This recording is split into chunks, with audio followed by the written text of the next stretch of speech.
Medical కాలేజీని ప్రైవేటీకరణ చేస్తూ ప్రజల్ని గాలి వదిలేస్తా ఉంది ప్రభుత్వం. వదిలేసింది ఎవరు? కట్టకుండా మెడికల్ కాలేజీలని. ఈ P3 మోడల్ వల్ల కాదురా, మన గవర్నమెంట్లో మనం పెట్టిన మోడల్ ఎలా ఉందిరా? నీ మోడల్ కన్నా హోటల్లో వాళ్ళే బాగుండు. అదే మన ప్లానింగ్ అయితే 10-20 సంవత్సరాల్లో కట్టేసేవాళ్ళం. ఏంటన్నా లండన్కి వారదా?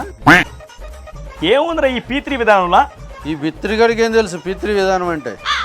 P3 అంటే పబ్లిక్ ప్రైవేట్ పార్ట్నర్షిప్. ఈ P3 విధానం వల్ల కన్స్ట్రక్షన్ ప్రైవేట్ కంపెనీలు చేస్తాయి. 2 నుంచి 3 సంవత్సరాల్లో మెడికల్ కాలేజీలు కంప్లీట్ అయిపోతాయి. కంట్రోలింగ్ అంతా గవర్నమెంట్ చేతిలో ఉంటుంది.